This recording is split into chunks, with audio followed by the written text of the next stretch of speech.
Assalamualaikum warahmatullahi wabarakatuh. Kembali lagi di channel Kelas Hukum, tempat kita belajar hukum bersama-sama dengan saya sendiri, Muksid Anafi, selaku Ketua Lembaga Pendampingan Perempuan dan Anak Bina Aisyah. Ya,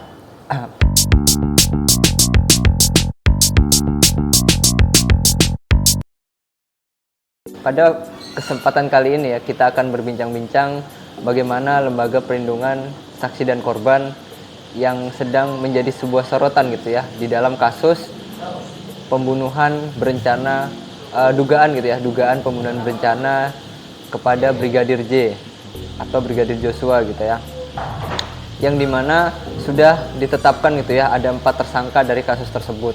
Namun kembali lagi bahwa lembaga ini menjadi sebuah sorotan di kasus pembunuhan berencana Brigadir J.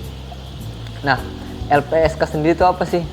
LPSK sendiri sudah saya sebutkan sebelumnya, merupakan lembaga perlindungan saksi dan korban yang bertugas dan berwenang untuk memberikan perlindungan dan juga hak-hak lain kepada saksi dan atau korban sebagaimana diatur dalam Undang-Undang Nomor 13 Tahun 2006 tentang perlindungan saksi dan korban. Kemudian siapa-siapa saja anggota LPSK sendiri? Ya, jadi anggota LPSK merupakan orang yang diangkat dan diberhentikan oleh Presiden dan dengan persetujuan Dewan Perwakilan Rakyat yang memiliki tugas dan wewenang tanggung jawab di bidang perlindungan saksi dan korban. Lembaga Perlindungan Saksi dan Korban atau LPSK tentunya memiliki tugas dan fungsinya sendiri yang telah ditetapkan berdasarkan aturan Undang-Undang Nomor 13 Tahun 2006.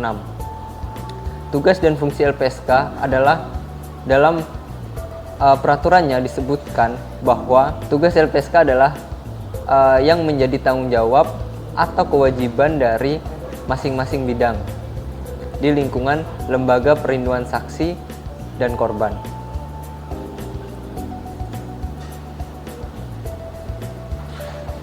Fungsi LPSK sendiri adalah aktivitas, program, atau kegiatan yang dilakukan dalam rangka mengembang tugas dari masing-masing bidang di lingkungan lembaga perlindungan saksi dan korban. Bidang LPSK adalah wadah dari kesatuan tugas dan fungsi yang terdapat di lembaga perlindungan saksi dan korban. Dalam menjalankan tugas dan fungsinya dijelaskan sebagaimana di dalam Undang-Undang Nomor 13 Tahun 2006 melaksanakan beberapa hal. Yang pertama, merumuskan kebijakan di bidang perlindungan saksi dan korban. Kemudian yang kedua, melaksanakan perlindungan terhadap saksi dan korban, melaksanakan pemberian kompensasi atau ganti rugi, restitusi dan bantuan kepada saksi atau korban dari tindak pidana. Kemudian yang ketiga, melaksanakan diseminasi dan hubungan masyarakat. Keempat, melaksanakan kerjasama dengan instansi dan pendidikan pelatihan. Kemudian yang kelima, melaksanakan pengawasan, pelaporan, penelitian, dan pengembangan. Keenam, melaksanakan tugas lain berkaitan dengan perlindungan saksi dan korban. Kemudian dari 10 poin tadi menyebutkan bahwa diseminasi. Apa sih itu diseminasi? Diseminasi adalah suatu kegiatan yang ditujukan kepada kelompok, target, atau individu agar mereka memperoleh informasi, timbul kesadaran, menerima, dan akhirnya memanfaatkan informasi tersebut. Selain itu, dalam menjalankan tugasnya dan fungsinya, LPSK memiliki struktur yang terdiri dari pimpinan, anggota, dan sekretaris. Kemudian, adapun beberapa kewenangan dari LPSK sendiri. Yang pertama, meminta keterangan secara lisan dan atau tertulis dari pemohon dan pihak lain yang terkait dengan permohonan.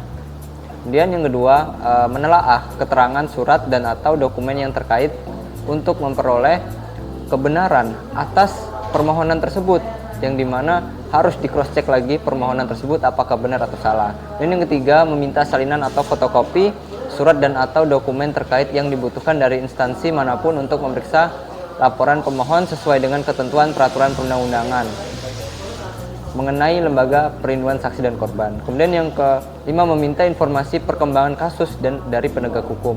Keenam, mengubah identitas terlindung sesuai dengan ketentuan peraturan perundang-undangan. Dan ketujuh, mengelola rumah aman bagi saksi dan korban yang dalam kondisi atau keadaan berbahaya. Kemudian ke-8, merelokasi pelindung ke tempat yang lebih aman.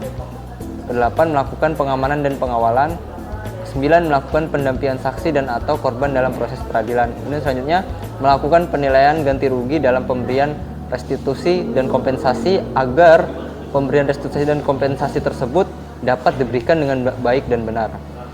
Sebagai disclaimer, video edukasi ini kami buat semata-mata agar teman kelas hukum dapat memahami bagaimana LPSK berperan di Indonesia, mengingat bahwa lembaga perlindungan saksi dan korban di Indonesia saat ini cukup menjadi sorotan karena tidak mampu gitu ya memberikan keamanan bagi saksi dan korban tindak pidana khusus ataupun tindak pidana umum, sehingga perlunya penekanan terhadap lembaga ini agar mengembalikan eksistensi di masyarakat mengenai lembaga ini. Ya, cukup sekian edukasi pada saat ini. Jangan lupa like, comment, share, and subscribe tentunya. Wassalamualaikum warahmatullahi wabarakatuh.